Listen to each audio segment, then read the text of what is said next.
What?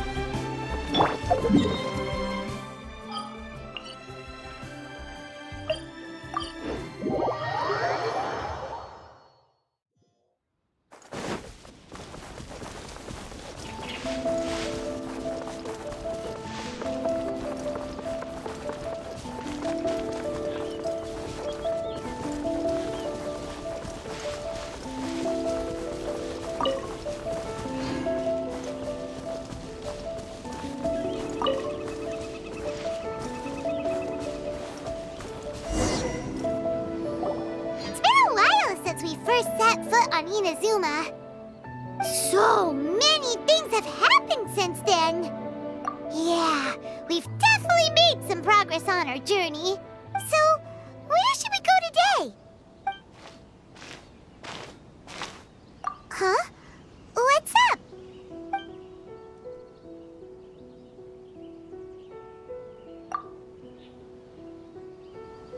Hey! What the heck was that for? Doesn't want to talk, huh? All right, let's convince him to calm down a little.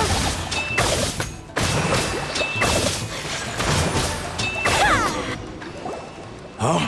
So you don't have a vision after all? Seems like I've mistaken you for someone else.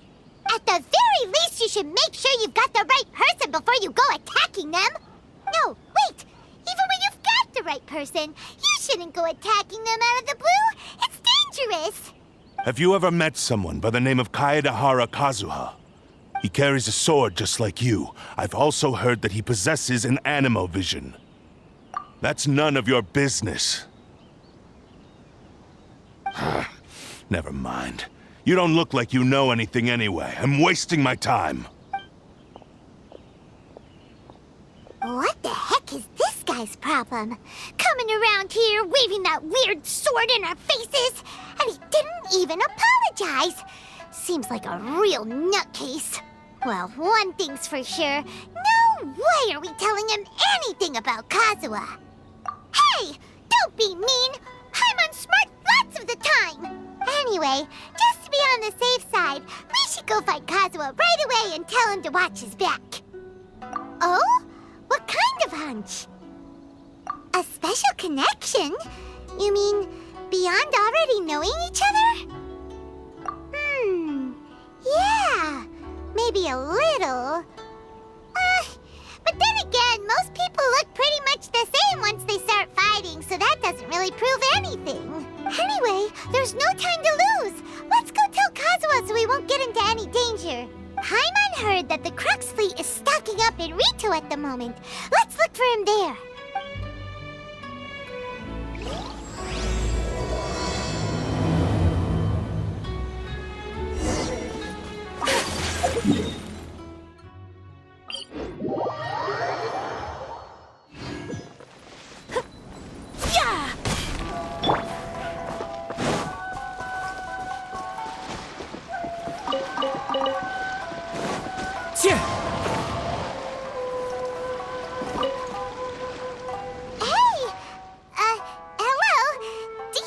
Kazuha is. You're looking for Kazuha too, huh? Guess he must have done something impressive after all. Well, we took the small vessels into Rito on a routine supply run, only this time, as soon as we entered the harbor, we ran into a huge crowd of Inazumans, all of them wanting to know about Kazuha.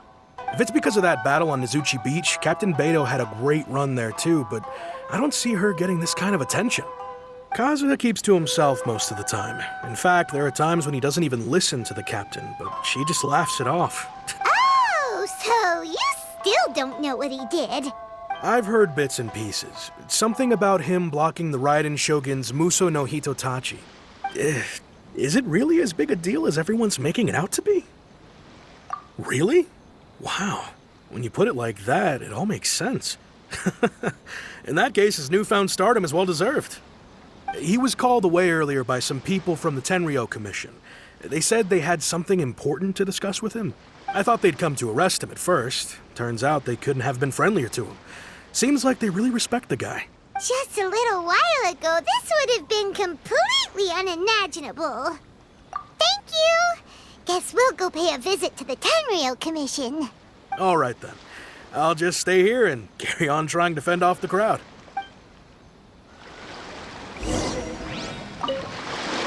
With all this going on, I sure hope no one tries to sneak onto the ship.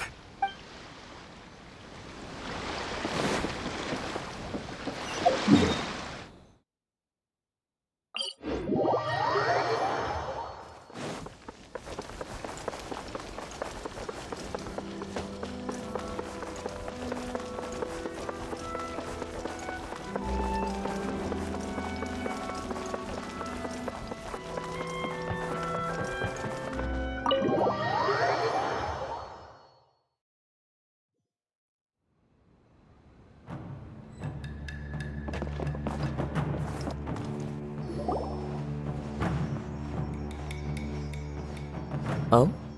It's you. Greetings. We were just discussing the repealing of the Vision Hunt Decree. Since you're here, you're very welcome to listen in on the conversation.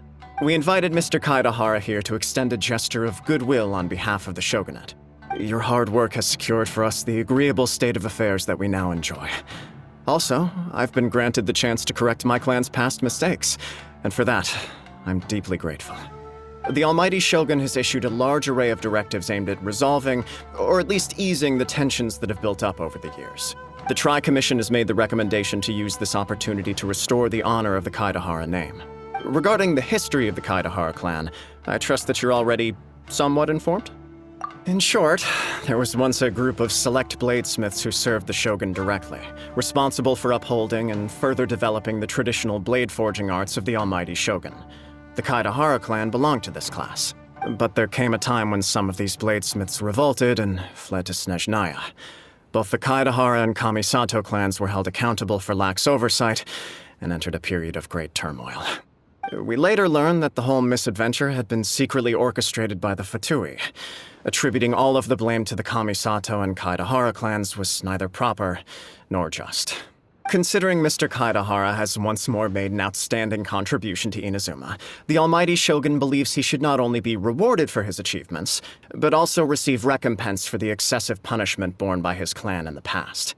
In the interest of preventing further harassment of the Bladesmith clans by the Fatui, we chose not to publicly release the findings of our investigations into these matters. We trust you can understand why this was necessary. This is a true honor. I am delighted to be in a position to receive the goodwill of the Almighty Shogun and the Shogunate at large. However, would I be correct to assume that this magnanimous gesture does not come without some strings attached? I can assure you that nothing could be further from the truth. We seek only to correct a past injustice. With the Kaedahara clan's reputation and occupation restored, the Kaedaharas will be bladesmiths once more, and your wanderings will finally come to an end. You will be able to lead a safe and prosperous life in Inazuma City with the Almighty Shogun's blessing and full support of the Shogunate. I have grown accustomed to life among the elements. I fear I would no longer feel at home behind the tall walls of a stately abode. Yet my ancestors did indeed take great pride in the name of Kaedahara, and the art of blade making for which it stood. I do have a responsibility to restore their honor. I sense some hesitation in your words. Should you accept this offer, I imagine many of the malicious rumors currently circulating through the populace will disappear. Malicious rumors? All we heard on the way here was so much praise that we almost wondered whether there was another Kaedahara Kazuha in town. Well, to some, the Muso no Hitotachi is something that can never be defeated.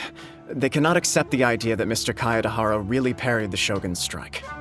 Also, eyewitnesses saw him using the power of Electro in addition to that of Anemo. As a result, the falsehood that Kaedahara Kazuha was using a delusion began to spread. What? But that doesn't make sense.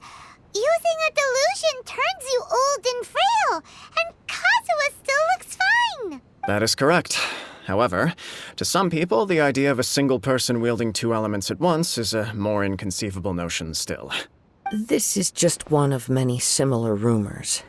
I am very uncomfortable with being the subject of public discussion, no matter whether it brings suspicion or stardom my way. But perhaps if the Shogunate is willing to publicly support me, this situation will blow over more quickly. This is precisely why I encourage you to give our offer some serious thought. It stands to benefit all of us. Please allow me some time to consider. In fact, let us put this discussion on hold for the moment. Well then, what brings the two of you here? Yikes! We nearly forgot about the most important thing! Why would such a dangerous individual be looking for me? No, this puzzles me as much as it does you.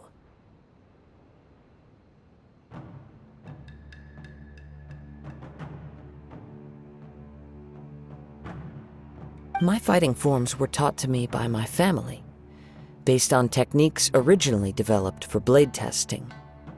We undergo rigorous training to standardize every motion the blade is put through, so that each can be fairly assessed for quality.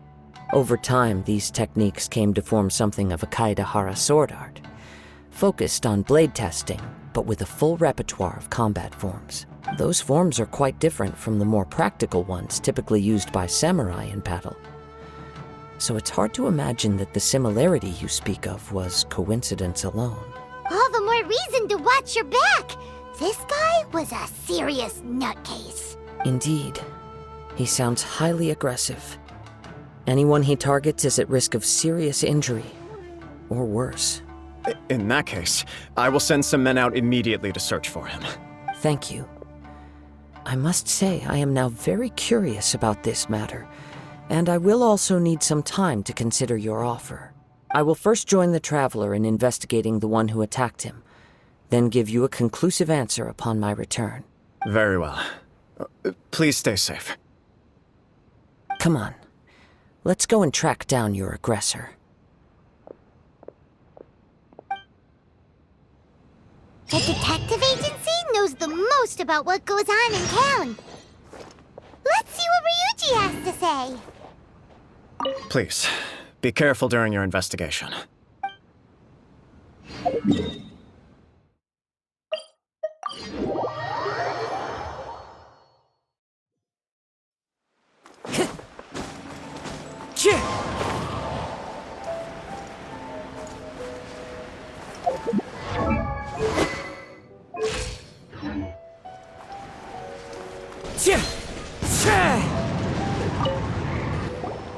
Hey there! We'd like to ask you a quick question. Do you know if anyone around here has been looking for him? For Kaedehara Kazuha, we mean. Aha! So this is the renowned Mr. Kaedehara. I've heard a lot about you. It is an honor to finally meet you today. You are too kind. We are currently investigating an assault and would appreciate any help you can offer. Oh? You were targeted in an assault?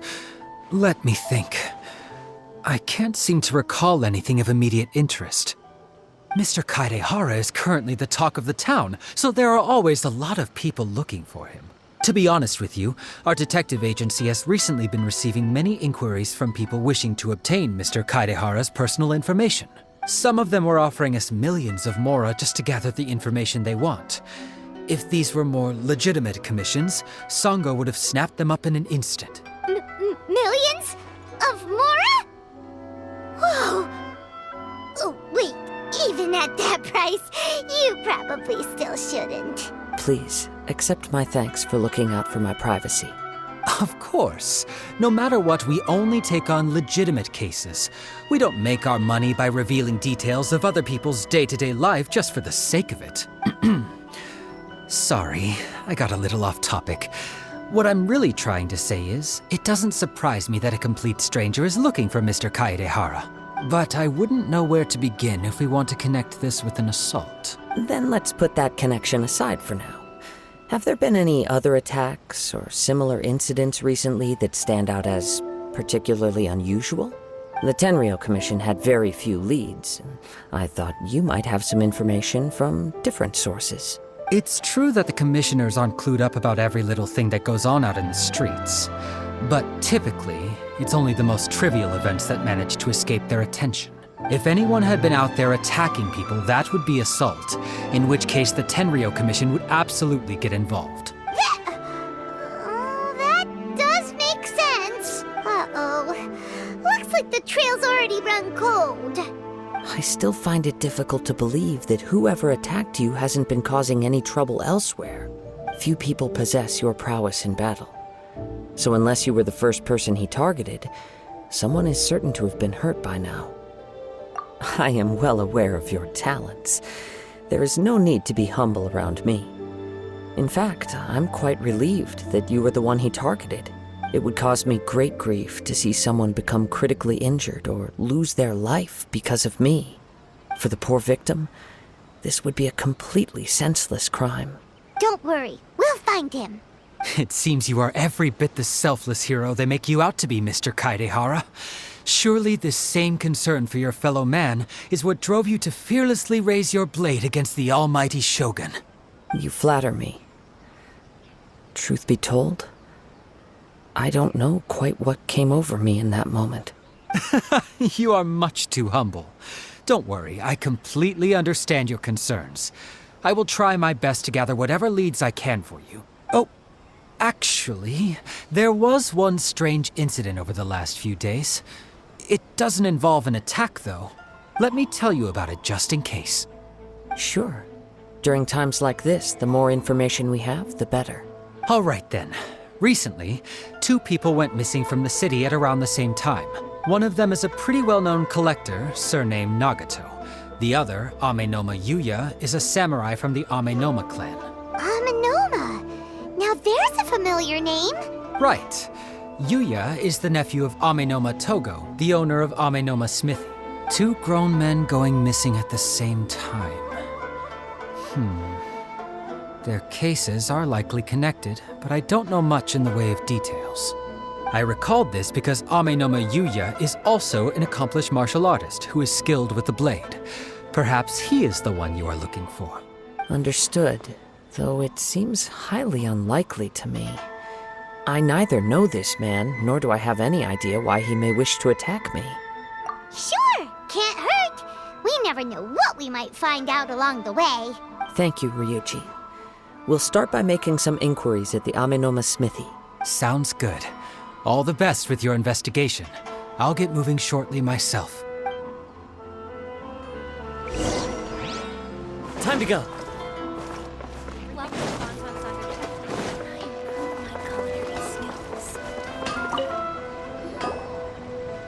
Ah, if it isn't Kaedehara Kazuha. What brings you here today? Huh? You two know each other? Yes, the Kaedehara and Amenoma clans were both members of the Raiden Gokaden. Historically, there have always been deep links between the 2 clans. After I returned to Inazuma, I visited Mr. Amenoma to pay my respects. Yes, you may recall the story of the Raiden Gokaden from the Iridori Festival. Though all bladesmiths trace their craft back to the same source, over time, each of us has arrived at a different blade-making philosophy, spawning the development of different branches of the same art. As an example, the Amenoma art strives to emulate the abiding patience and determination of water as it turns stone to sand. There is nothing mystical to our work. There is only practice, day in and day out, until both body and mind have memorized the craft, turning each motion of every technique into an intrinsic part of the bladesmith's life. As for the art of the Kaedehara clan, I believe it's called the Isshin art. That's right. Isshin art strives for complete harmony between blade and mind from the moment that forging begins. For only a blade thus forged can capture and convey its maker's thoughts and feelings, and eventually become an extension of its wielder's will. Indeed.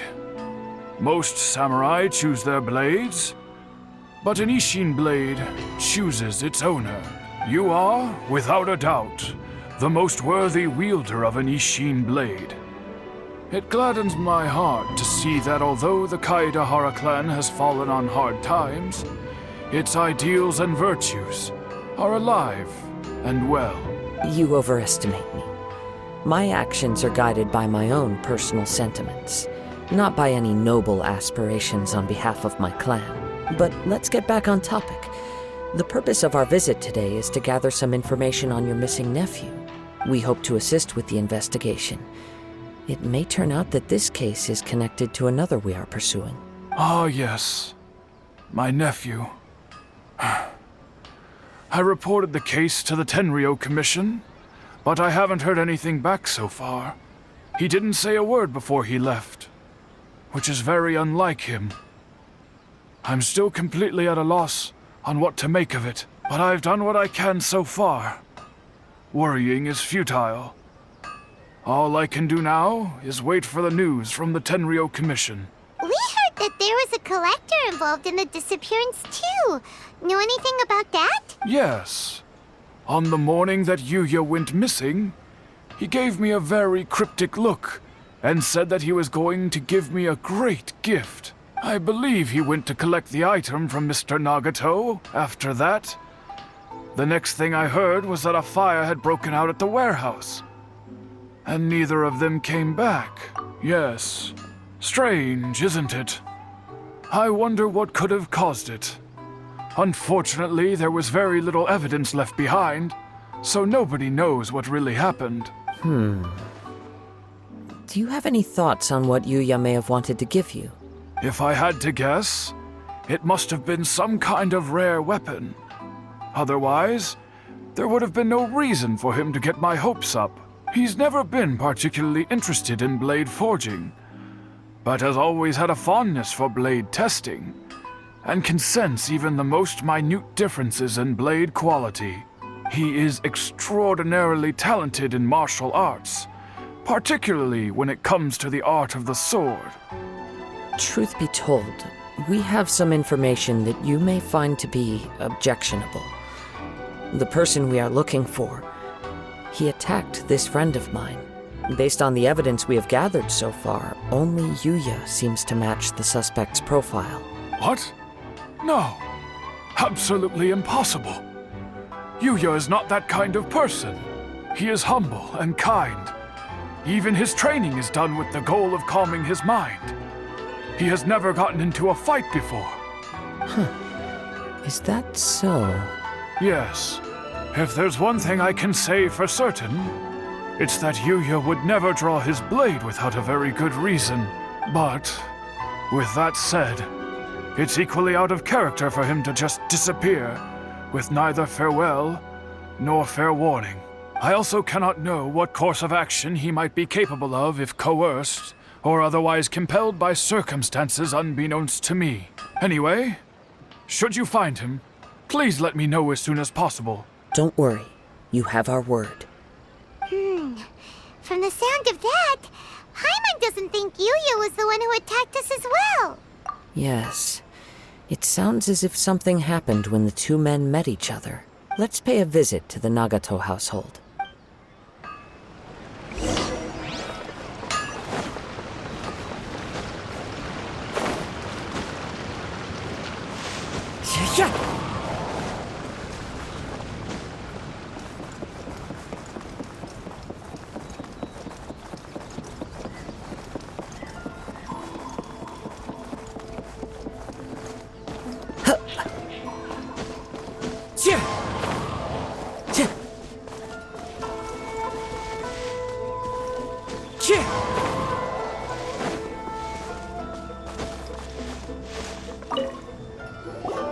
I'm very sorry, but we cannot afford to pay what we owe right now. My husband has gone missing, and I'm still trying to find him. No, you misunderstand us. We are here to help with the investigation. We'd like to ask you some questions about Mr. Nagato's disappearance, if we may. Ah, I see. I thought the debt collectors had come to visit again. I'm sorry you have to see me in this dreadful state. Has some new information come out? Do you know where he's gone? I'm afraid we don't have any new information at the moment. We're still trying to find out as much as we can to inform our search. With this in mind, can we perhaps ask some questions about your family's current situation? For example, Paimon's struggling to understand why a collector would be strapped for Mora. That's a long story. Ever since I've known him, he's been an avid collector of all sorts of things. He'd always get so animated when he was showing them to me. I knew nothing about the items myself, but seeing how enthusiastic and excited they made him. I was happy to believe that they were just extremely important to him. Everything was fine when we first got married, but as time went by, things changed for the worse. Uh-oh. What happened? He lost his sense of restraint. He started buying more and more things, and even resorted to borrowing money just so he could pay for them. Our expenses really spiraled out of control when he started getting interested in weapons. It was awful. There were days when he'd spend hours down at the warehouse, admiring his weapons even as debt collectors were descending upon our house. He wouldn't sell them, wouldn't even touch them. Just sat there staring at them like he was in a trance. I'm happy he has a hobby, and I'm willing to support him. But making ends meet has to come first. I've tried talking to him about it so many times, but he never listens. On the last day that I saw him, I gave him an ultimatum. I said, if he refused to sell his collectibles and pay off his debts, I would divorce him and take the children with me. Whoa! And that led to an argument. Actually, it didn't. Generally, he's a quiet man who likes to go with the flow. On most things, he leaves the decision-making to me. You must understand, I never would have dreamed of threatening him with divorce if the debts hadn't pushed our family to the brink. After I said those words, he froze and was silent for a long time. When he finally spoke, he awkwardly mumbled that he would pick out a few items to sell. His voice was so meek and pitiful that I felt an urge to take everything back. But then what? If I didn't draw the line, what would happen to our family? Had I not indulged his bad habits, we wouldn't have found ourselves in such a predicament. And I also don't know if he had actually come to his senses, or if he was simply angry with me. The next thing I heard was that our warehouse had caught fire, and both he and the buyer had gone missing. I see. I understand. Ame no Mayuya came to purchase a weapon from Mr. Nagato. During the sale, a fire broke out at the warehouse, and both men disappeared. At first, I assumed they must have gotten into an argument over the price. But my husband has never been one to negotiate. He never even haggles when he's out buying groceries, so it's hard to imagine him getting into a fierce argument. Maybe he was feeling the pressure from the debts? I don't know. He just disappeared after the warehouse burned down. Perhaps he's too afraid to come home now that all his collectibles have been lost in the fire, and he's got no way to pay off our debts. Even though I'm still a little mad at him, we're a family, and I want us to face our family's crisis together. As long as he's willing to turn over a new leaf, I know we can work things out. Please don't get upset. There could be more to this situation than meets the eye. If collecting things is a habit that Mr. Nagato had his whole life, it is quite unusual for this habit to change so drastically over a short period. But the information we gathered from the other side suggests Ame no Mayuya is also a mild-mannered man who would not be likely to start an argument. This situation is getting a little confusing. A little confusing? More like completely mystifying. Let's try a change of scenery and see if we can piece together what we've learned. Rest assured, we'll notify you if we find anything. Thank you so much. I just want him to come home.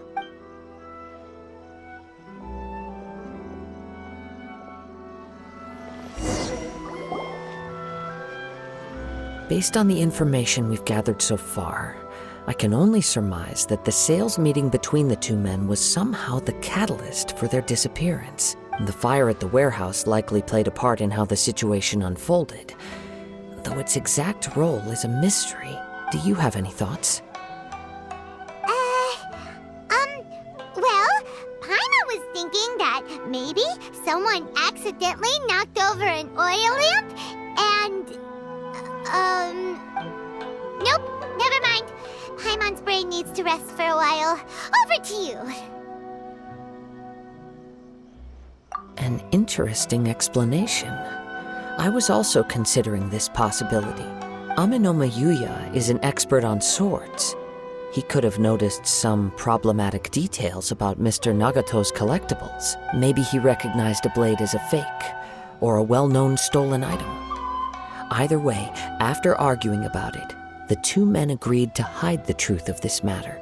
They thought a fire would destroy everything. But then the Tenryo Commission began investigating and uncovered some incriminating details, so they fled to protect their secrets. But it's a far-fetched theory. I can't imagine how they would have been able to reach an agreement. One fact that I keep coming back to is that Amenoma Yuya is polite and well-mannered, while Mr. Nagato is introverted and passive. Neither seems like the type of person who is inclined towards initiating conflict. Mr. Nagato, being heavily in debt, is also the only one of them with the potential motive to disappear after the fire.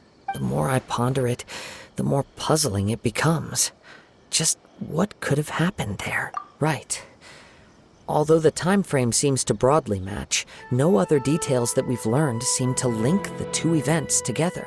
Amenoma Yuya lacks a key distinguishing feature of the attacker, namely that he is principally a practitioner of the blade testing techniques of Amenoma art, not those of the combat-oriented Ishin art. Darn! We thought we could get two birds with one stone here, but at this rate, it's starting to look like a wild goose chase. Let's keep going, since we've come this far. If we can solve the case, both Mr. Amenoma and Mrs. Nagato will be able to get some closure.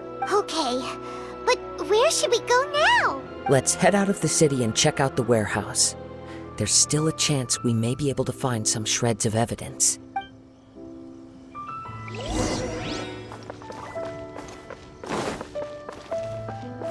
Thank you for your help. The longer this drags on, the worse things at home will get.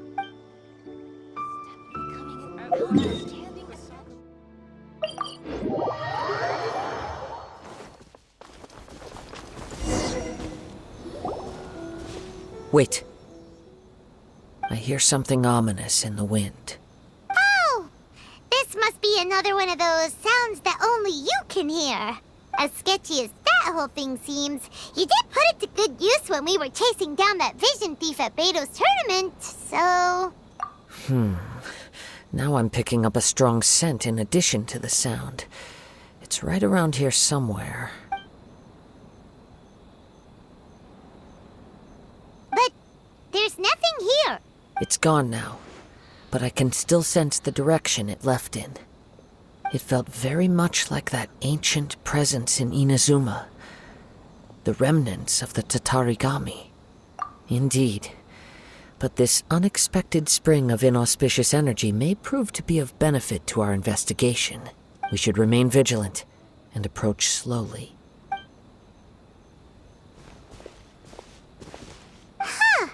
So it's an underground warehouse. The force is definitely coming from down below. The source of the Tatarigami energy has long since left this place, but the residue it left behind still hasn't dissipated completely. Judging from the concentration, I would have to conclude that the Tatarigami source resided here for a very long time. Mrs. Nagato said her husband used to hang around the warehouse by himself a lot. It could well be that he was already under the influence of Tatarigami energy at that time. From what I've been told, Tatarigami does not turn all upon whom it preys into violent monsters, but most will develop a stubborn streak upon being exposed to the Tatarigami's unfulfilled will. Their interests become fanatical obsessions.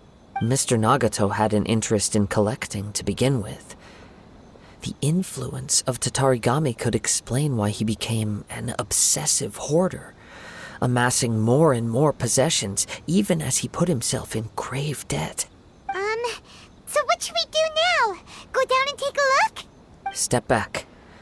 I'll open the door and take a look inside. If we don't open this door, we can move no closer to the truth. You needn't worry. Both of us have faced far greater dangers than this. Relatively speaking, the risk here is trivial.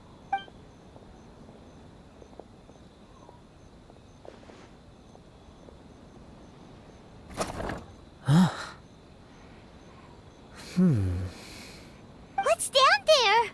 Everything's buried in debris. I can't see anything.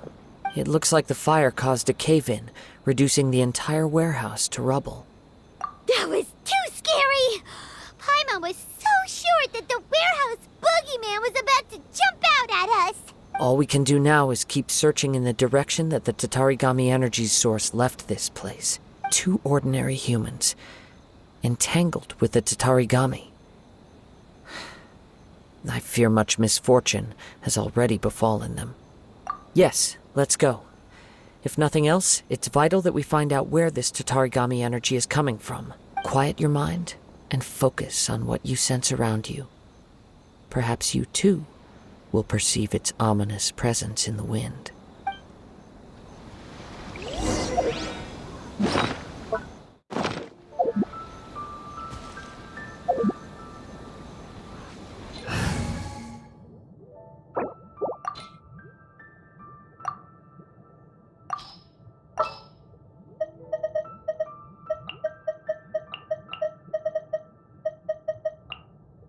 Wait for my signal.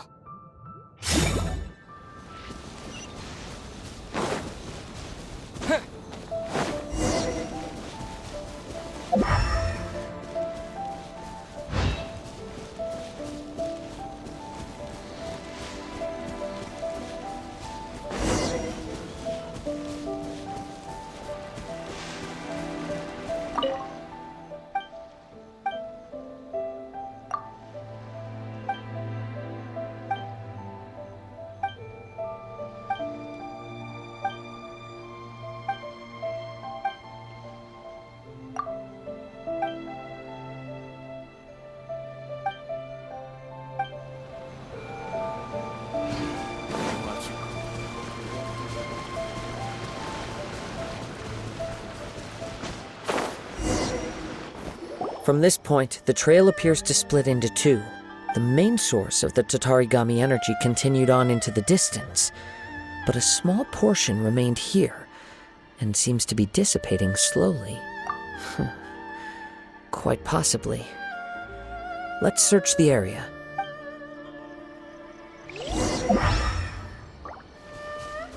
Whoa! Look at all those hilichurls! They're acting really strangely. Something seems to be drawing their attention. Let's take a closer look.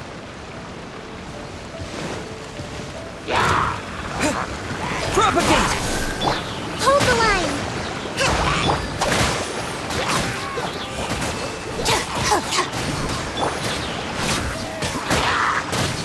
Scatter!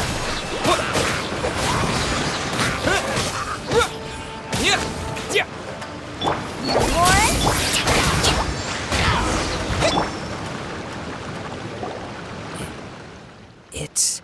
Ugh! Look at this red stuff! What is it? by the looks of it, a letter written on a piece of torn clothing. The ink is bone dry. It must have been written quite some time ago. Well, let's take a look.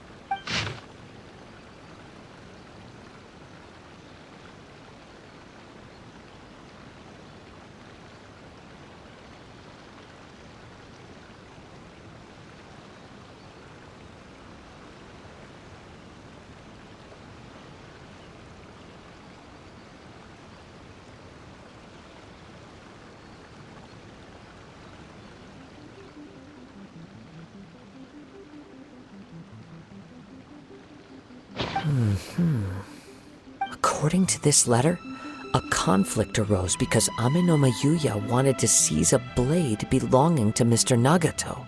Yuya started the fire that destroyed the warehouse and wounded Mr. Nagato in the fight. Mr. Nagato kept chase as long as he could, eventually stopping here to write this letter when his strength gave out. So, where is he? He was not only mortally wounded, but also under the heavy influence of Tatarigami. Add to that the fact that its aura seems to have attracted a horde of monsters, and I'm afraid he may no longer be with us. Whatever traces there may have been of his fate beyond after this point, they've since been disturbed by the hilichurls. There's nothing more for us to find here. Yes, right now we need to uncover some more important truths. If Ame no Mayuya is attacking other people indiscriminately, then the longer we take to find him, the more people risk meeting the same tragic end. Right! So let's get moving! I wouldn't be surprised if he, too, fell prey to the influence of the Tatarigami. For a practitioner of the martial arts, the easiest desire to inflame would be their pursuit of further power and skill. All the clues that at first seemed disparate and disconnected, it seems that now we know the thread that runs between them. I have a hypothesis that, if it's correct, not only explains the series of events leading to the two men's disappearance, but also zeroes in on the attacker's identity. Wait! You figured it out? So these two cases are connected after all? I believe so. But it's something of an outlandish idea. I will only be able to confirm my suspicions once we've met him in person. On with the search. We must stay vigilant. At any point now, we may find ourselves in danger.